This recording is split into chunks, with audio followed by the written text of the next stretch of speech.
Assalamualaikum warahmatullahi wabarakatuh.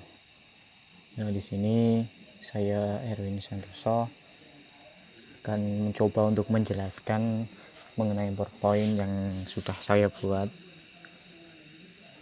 PowerPoint yang saya buat ini berjudul Kenakalan Remaja. Jadi yang nanti kita akan bahas yaitu mengenai kenakalan remaja, apa saja kenakalan remaja, siapa itu remaja, dan sebagainya. Jadi marilah kita simak bersama berikut.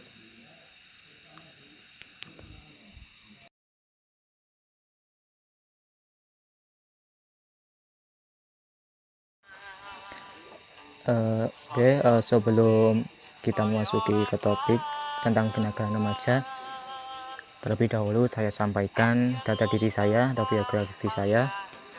Untuk nama saya sendiri yaitu Erwin Santoso.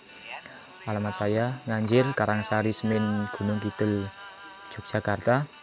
Untuk tanggal lahir saya lahir di Gunung Kidul tanggal 23 bulan Januari tahun 2001. Untuk pendidikan, saya masih semester 2 di STIM YKPN, Prodi Manajemen. Untuk hobi, saya bermain voli. Terus untuk motivasi saya, diam dan lakukan apa yang kamu bisa.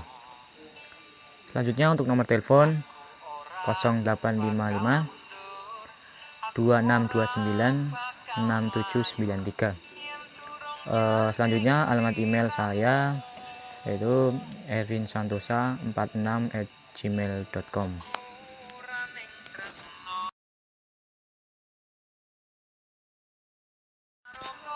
Oke, marilah kita bahas mengenai topik pembahasan kita, yaitu tentang kenakalan remaja.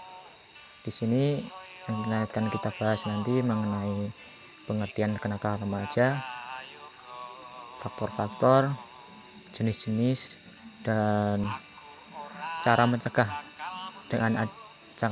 adanya kenakalan remaja tersebut. Oke, sebelum kita masuk ke apa itu kenakalan remaja, terlebih dahulu kita ketahui apa sih itu remaja, apa sebenarnya remaja, siapa remaja itu, kita perlu tahu terlebih dahulu.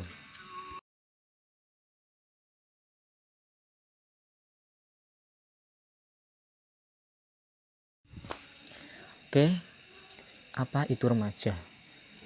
Remaja adalah manusia yang berumur belasan tahun. Pada masa remaja, manusia tidak dapat disebut sebagai orang dewasa ataupun sebagai anak-anak. Masa remaja adalah masa peralihan dari anak-anak menuju dewasa. Nah, di sini umur kisaran adalah belasan tahun.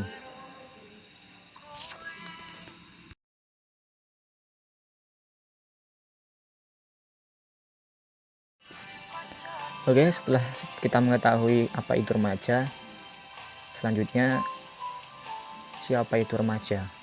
Oke, jadi remaja itu adalah masa peralihan antara masa anak-anak menuju dewasa seperti yang saya jelaskan tadi. Nah, ini kisaran umur masa remaja yaitu antara dari 12 tahun sampai 21 tahun. Jadi umur-umur tersebutlah dapat dikatakan seseorang itu pada masa remaja.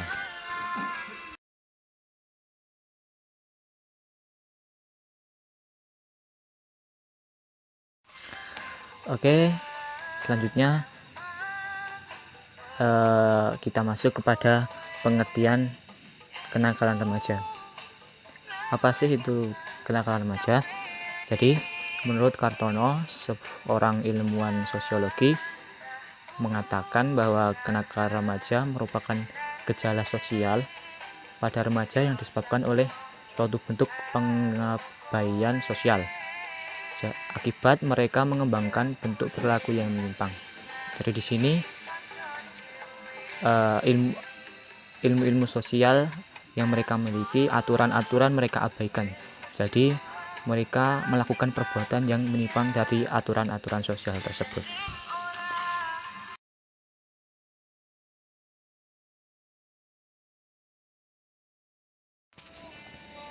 Oke, setelah kita mengetahui pengertian tentang apa itu kenakalan remaja, selanjutnya kita perlu mengetahui faktor-faktor apa saja yang menjadikan seseorang itu melakukan kenakalan remaja.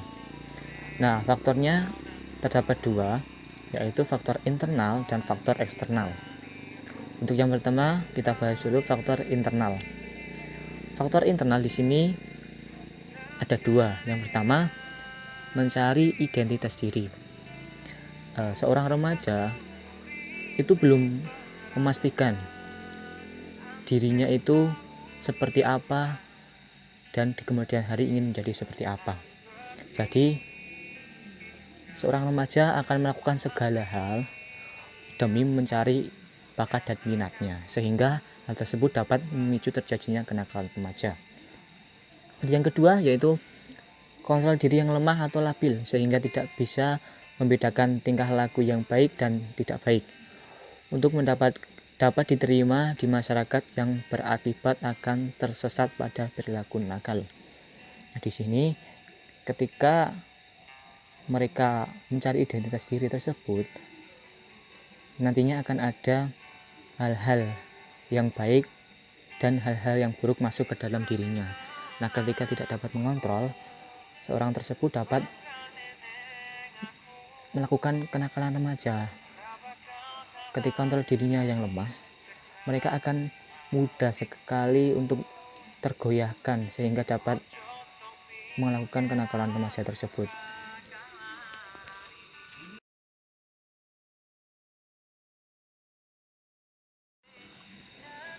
Oke, setelah kita mengetahui faktor internalnya, yang kedua yaitu faktor eksternal, yaitu faktor yang berasal dari luar.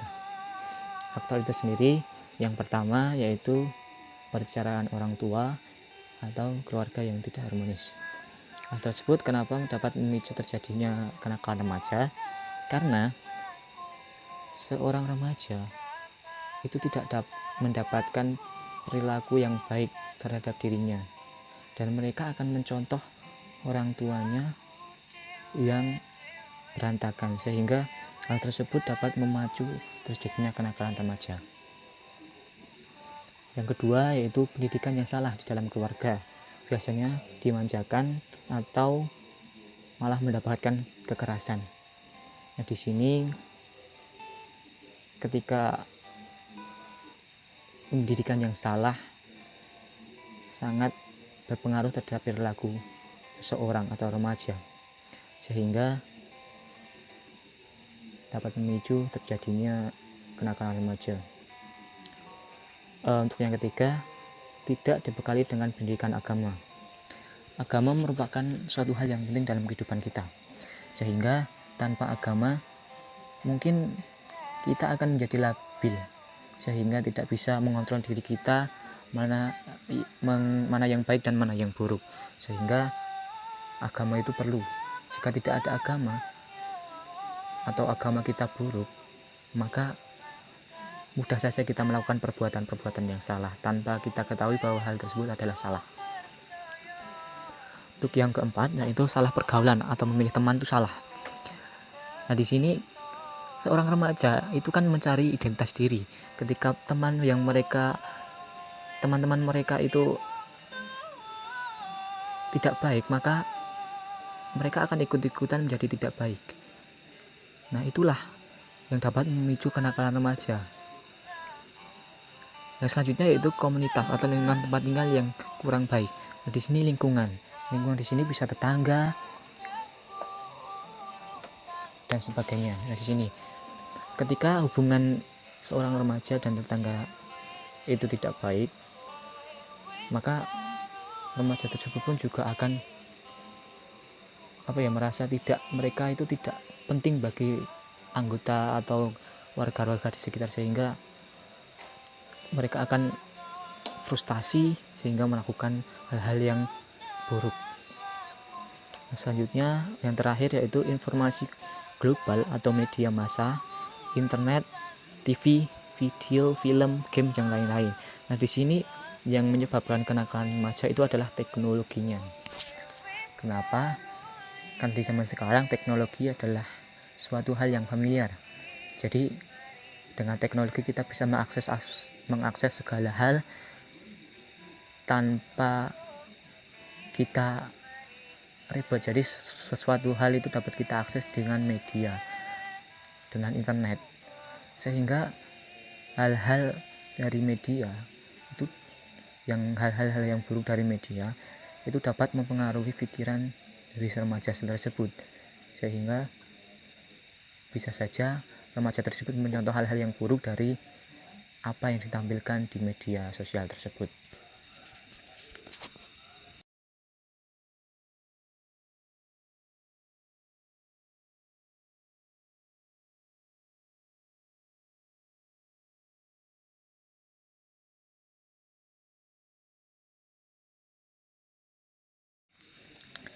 Oke, faktor-faktor sudah. Selanjutnya kita membahas jenis-jenis kenakalan remaja.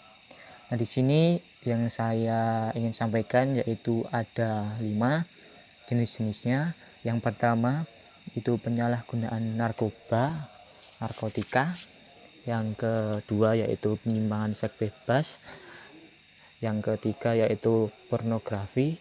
Yang keempat yaitu tawuran, dan yang terakhir yaitu kebut-kebutan di jalan atau sering kita bilang itu balap liar.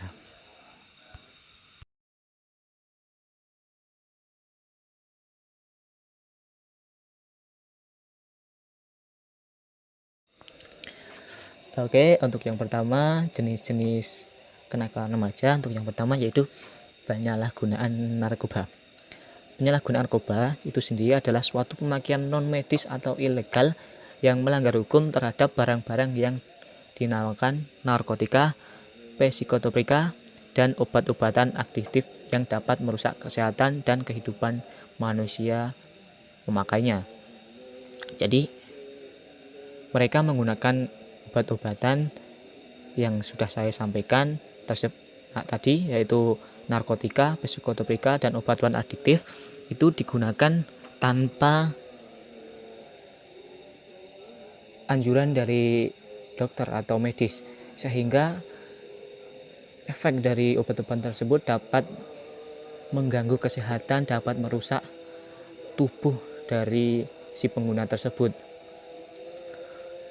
Efek tersebut bisa saja menjadikan kita tenang, namun dampak negatif yang berkelanjutan itu dapat membahayakan bagi kesehatan dan tubuh seorang yang memakainya. Nah, di sini penyalahgunaan narkoba atau penggunaan narkoba itu sudah diatur dalam undang-undang. Ada 3 undang-undang yang mengatur tentang narkoba. Yang pertama diatur dalam Undang-Undang Nomor 35 Tahun 2009 tentang narkotika. Yang kedua yaitu Undang-Undang Nomor 5 Tahun 1997 tentang psikotropika. Dan yang ketiga yaitu Undang-Undang Nomor 36 Tahun 2009 tentang kesehatan.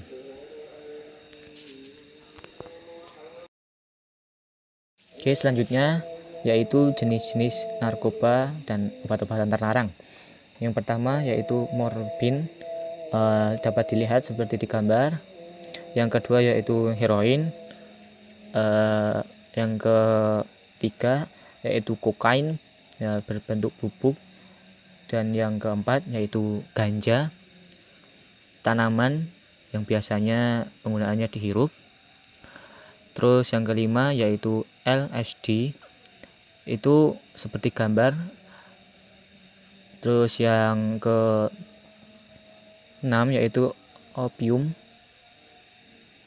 berupa seperti biji-biji dari sebuah tanaman. Yaitu yang ke-7 yaitu kodein, berbentuk tablet. Dan yang ke-8 yaitu ekstasi, yaitu bermutu tablik juga. Dan yang ke-9 yaitu sabu-sabu, biasanya dihirup seperti di gambar. Dan yang ke-10 yaitu nipam, berbentuk tablet kapsul.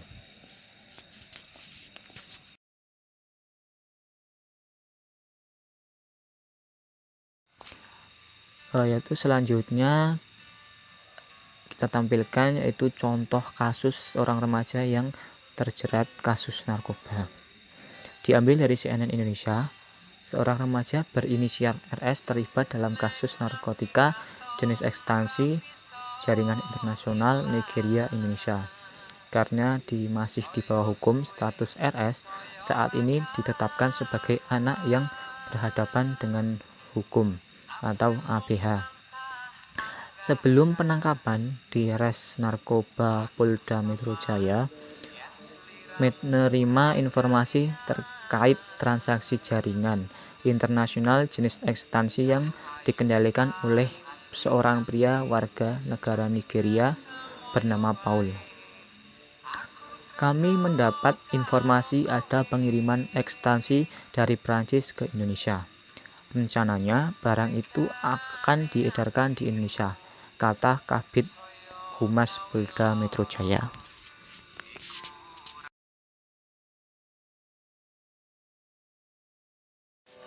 Untuk selanjutnya, jenis-jenis kenakalan remaja selanjutnya yaitu seks bebas atau penyimpangan seks bebas. Seks bebas adalah hubungan seksual yang dilakukan di luar ikatan pernikahan, baik suka sama suka ataupun dalam prostitusi. Seks bebas itu sendiri bukan hanya dilakukan oleh kaum remaja, bahkan yang sudah berumah tangga pun sering melakukan dengan orang yang bukan pasangannya. Nah, di sini terjadinya seks bebas pun sudah banyak terjadi di Indonesia.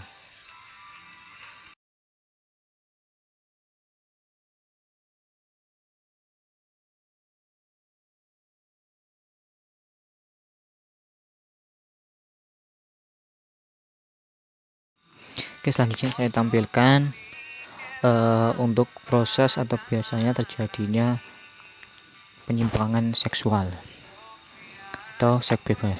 Di sini biasanya seseorang akan berkenalan dan pertukaran identitas diri seperti yang ada di gambar tersebut. Kemudian mereka pun akan berkomunikasi di luar pertemuan dan akan merencanakan pertemuan kembali di kemudian hari. Ketika mereka bertemu, kemungkinan akan terjadi suka saling suka, sehingga akan terjadi hubungan spesial di antara mereka keduanya. Nah, ketika itu bisa saja ketika mereka tidak dapat mengendalikan diri, adegan ciuman akan dilakukan. Bahkan yang paling parah dan lebih parahnya, penyimpangan seks bebas dapat terjadi sehingga dapat menyebabkan hamil di luar nikah atau hamil di luar ikatan pernikahan, sehingga itu dapat merugikan si pelaku itu sendiri dan dapat menimbulkan rasa malu terhadap lingkungan sekitar.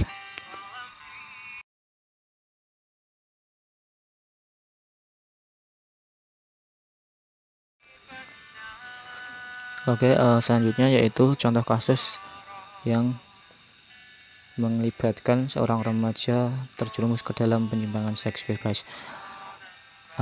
Untuk kali ini contoh kasus diambil dari Yogyakarta Kompas.com.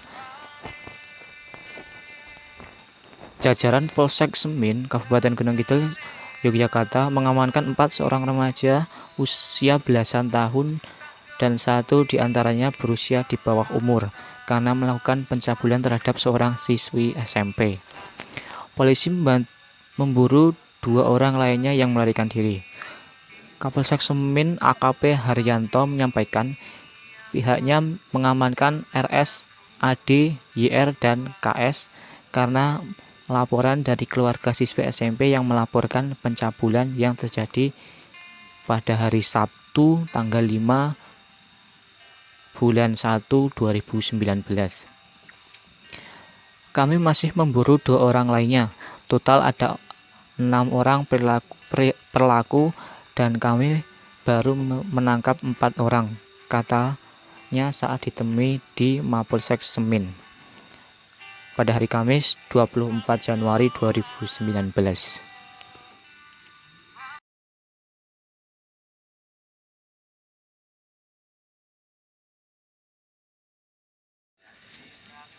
Oke, selanjutnya untuk jenis-jenis kenakalan remaja yang ketiga yaitu adalah pornografi.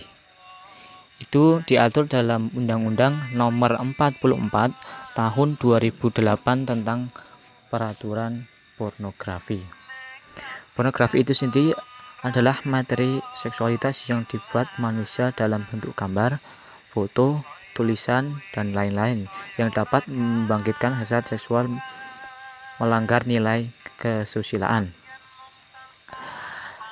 Dari survei, dapat dikatakan 97% remaja pernah menonton atau mengakses pornografi dan 93% pernah berciuman, sedangkan 62,7% pernah berhubungan badan serta 21% remaja telah melakukan aborsi. Penelitian tersebut dilakukan oleh Komisi Perlindungan Anak kepada 4.500 remaja di 12 kota besar.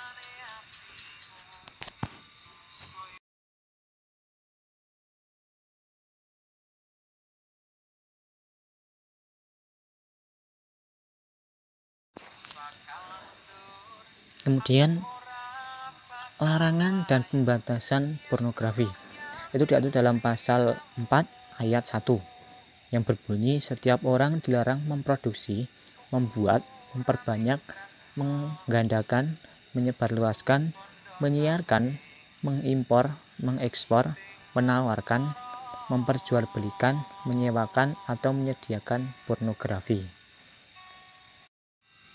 Nah, dari hal tersebut dapat kita ketahui bahwa aturan dalam pornografi itu sudah diterapkan atau sudah diatur dalam pasal 4 ayat 1 tersebut.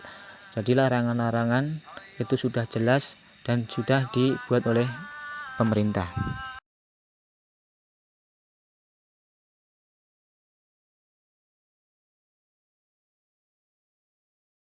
Oke, selanjutnya yaitu pengaturan pornografi.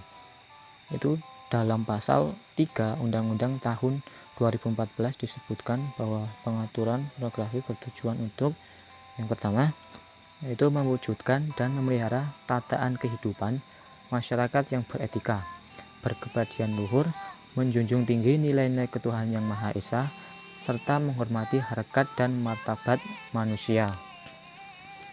Yang kedua yaitu memberikan pembinaan dan pendidikan terhadap moral dan akhlak suatu masyarakat.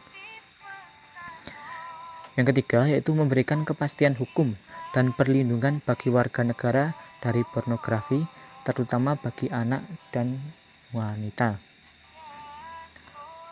Yang keempat yaitu mencegah berkembangnya pornografi dan komersialisasi seks di masyarakat. Jadi hal tersebut dari adanya pornografi sudah diatur dalam pasal 3 Undang-Undang tahun 2014.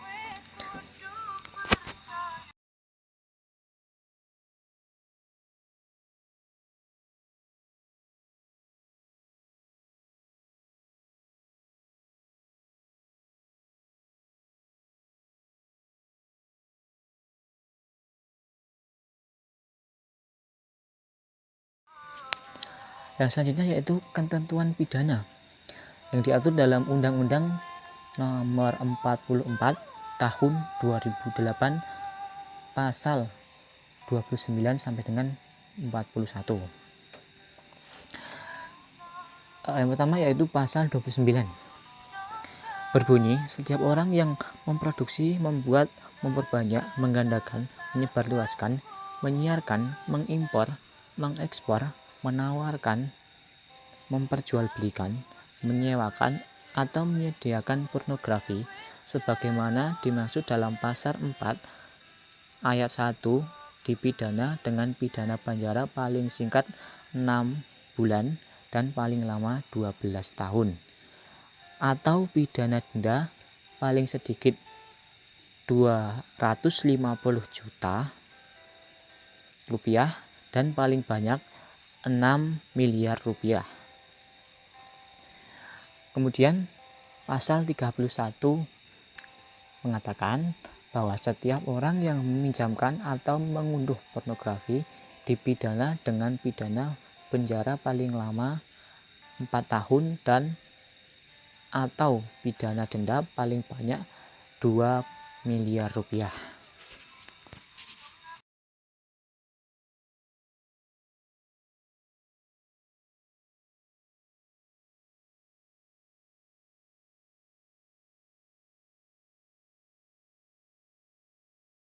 Yang selanjutnya yaitu contoh kasus terjadinya pornografi.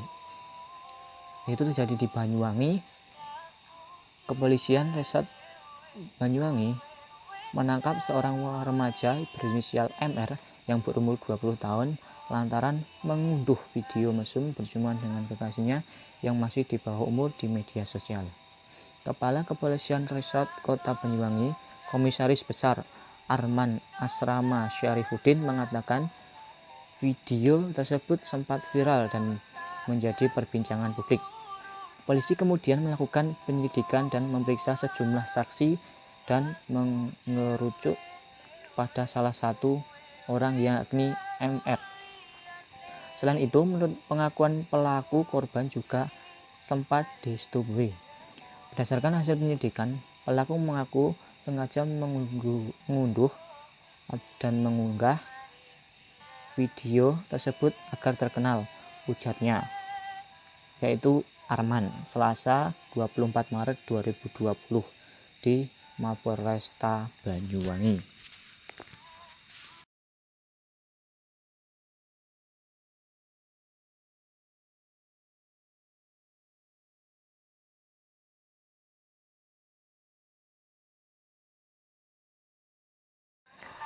Untuk jenis-jenis kenakalan remaja yang selanjutnya yaitu tawuran. Fenomena menarik di Indonesia yaitu tawuran. Sebelum 1998 tawuran dilakukan oleh anak-anak SMA. Namun setelah tahun 98 hingga sekarang, tawuran tersebut banyak dilakukan oleh para mahasiswa. Ketika anak-anak SMA yang tawuran dikatakan karena mereka belum dewasa. Namun ketika yang melakukan tawuran adalah mahasiswa, tentulah karena mereka sudah kehilangan kedewasaannya. Hal tersebut sangat menarik dan sangat mencekam bagi kondisi masyarakat di Indonesia.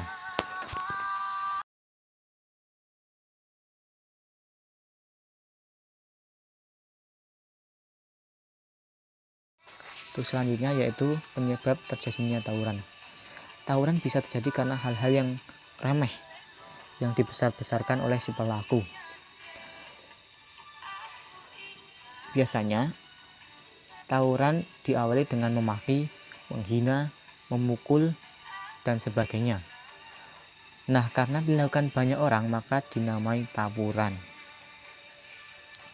Nah, di sini tawuran dapat disebabkan oleh beberapa hal. Yang pertama yaitu ingin menunjukkan jati diri mereka masing-masing.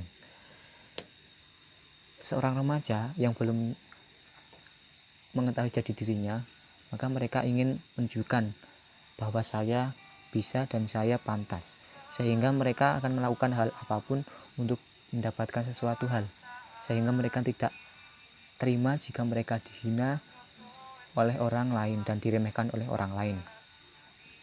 Terus selanjutnya yaitu ingin lebih dikenal dengan sebutan berani, keren, dan solider. Nah, ini lucunya di Indonesia, untuk meraih kepopuleran itu dilakukan dengan cara yang kurang baik atau tidak benar. Biasanya terkenal itu harusnya dilakukan dengan prestasi dan yang lain-lain yang atau perbuatan yang baik. Tapi di sini para pelajar yang menganggap hal buruk itu benar, mereka malah membuat ajang tawuran ini menjadi ajang untuk meraih kepopuleran karena mereka bisa dianggap keren dan solidaritas.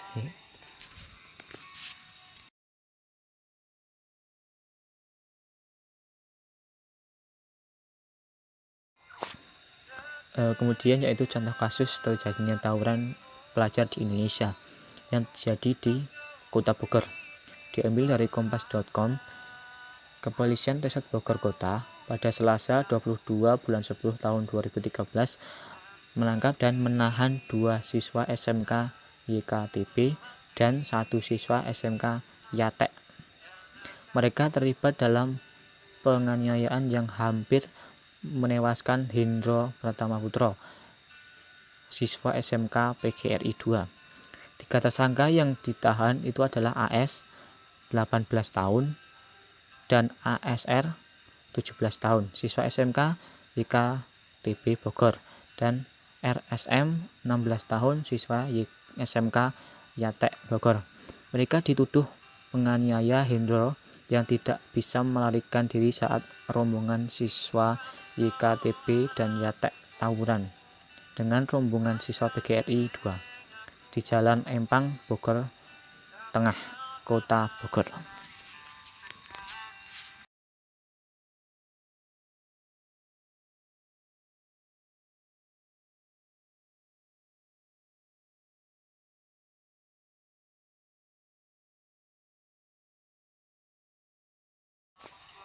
Oke, untuk selanjutnya yaitu cara mengatasi tawuran.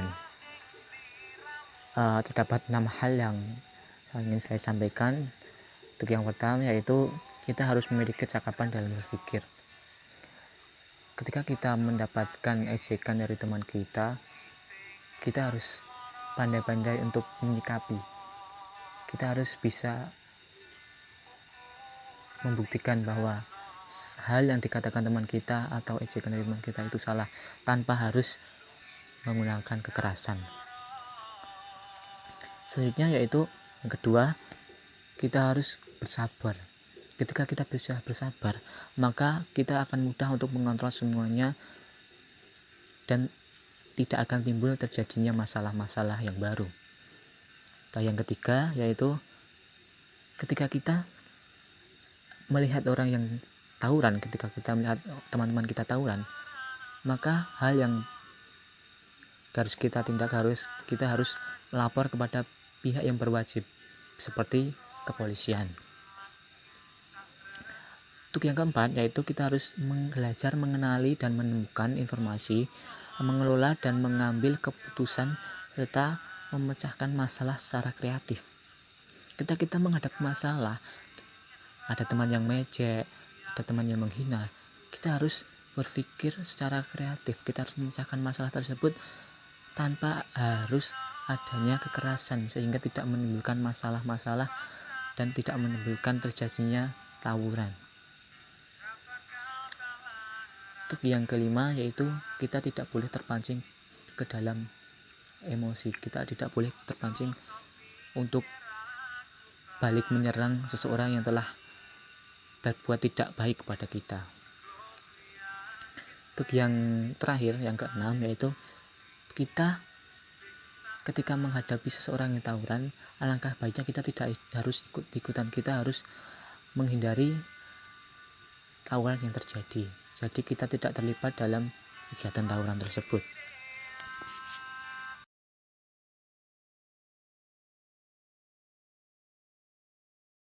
Oke, selanjutnya yaitu jenis-jenis kenakalan remaja yang terakhir yaitu balap liar atau trek-trekan. Balap liar ini biasanya dilakukan oleh kaum laki-laki, tapi tak jarang kaum perempuan pun juga melakukannya. Tapi kebanyakan itu dilakukan oleh remaja laki-laki. Biasanya kegiatan ini pun mereka tidak menggunakan kelengkapan yang harusnya dilakukan oleh pengendara bermotor, dan bahkan mereka pun tidak memiliki surat mengemudi. Jadi mereka sudah melanggar aturan lalu lintas yang sudah ditentukan oleh pemerintah.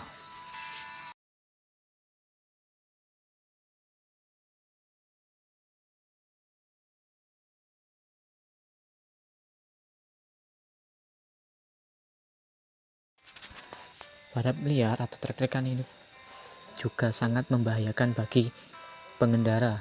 Mereka berkebut-kebutan di jalan raya yang jalan tersebut digunakan oleh pengendara lain, sehingga selain membahayakan diri sendiri, mereka juga membahayakan orang lain. Nah, di sini terdapat berbagai hal-hal yang tidak perlu ditiru dalam berkendara.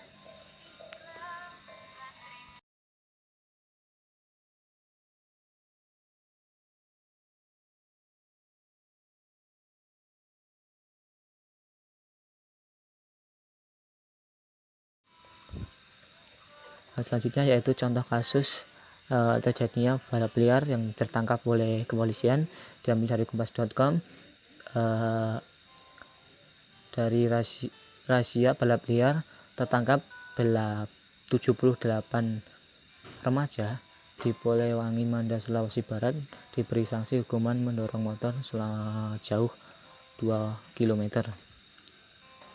Sebanyak 78 remaja mendorong sepeda motornya masing-masing sejauh 2 km menuju Polres Polewali Mandar pada Sabtu 26 bulan 5 2018. Hal ini dilakukan setelah mereka tertangkap basah melakukan aksi balap motor meski sudah diperingatkan oleh polisi. Saat ketahuan, polisi langsung membubarkan aksi balap liar itu.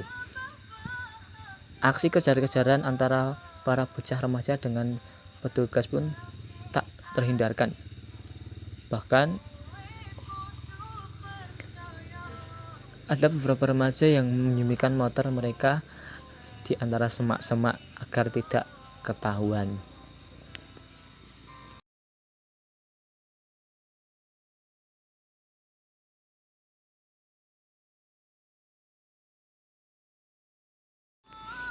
Oke, untuk selanjutnya yaitu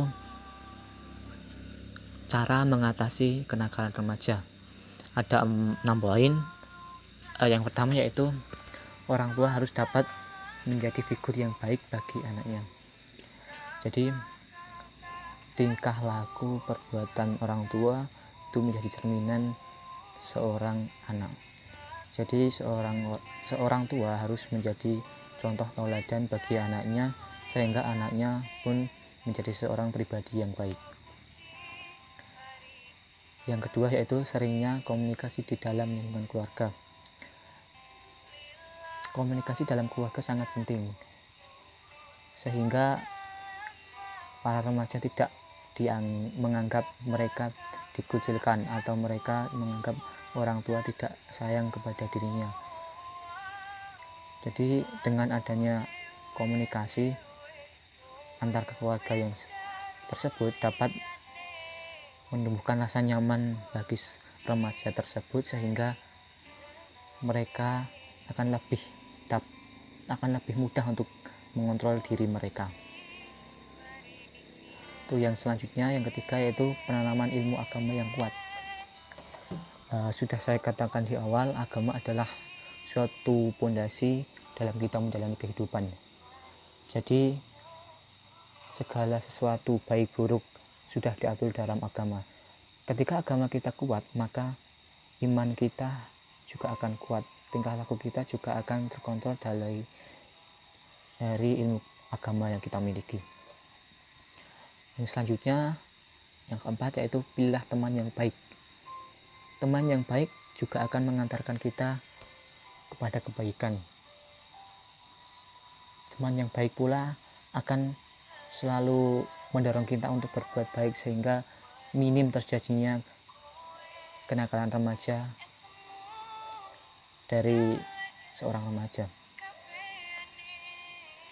Yang selanjutnya itu perlunya motivasi dari keluarga, guru, dosen, teman untuk melakukan hal-hal yang positif.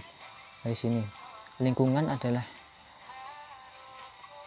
hal yang selalu kita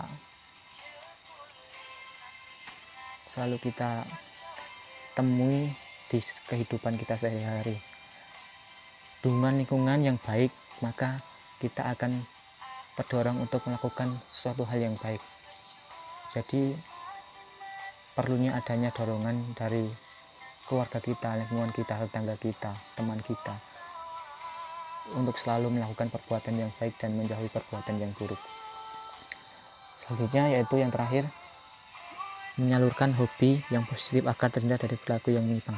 Di sini hobi adalah salah satu cara atau kegiatan agar kita terhibur, kita tidak lelah dengan kegiatan-kegiatan kita sehari-hari.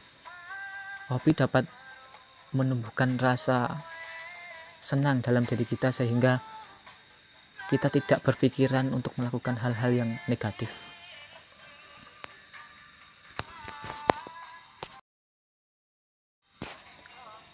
Oke, sekian mungkin itu beberapa hal yang dapat saya sampaikan mengenai kekerasan remaja. Mungkin dalam saya berkata banyak salah, banyak hal-hal yang kurang yang saya sampaikan. Saya mohon maaf yang sebesar-besarnya. Untuk video ini saya akhiri. Terima kasih sudah menonton. Semoga bermanfaat. Wassalamualaikum warahmatullahi wabarakatuh.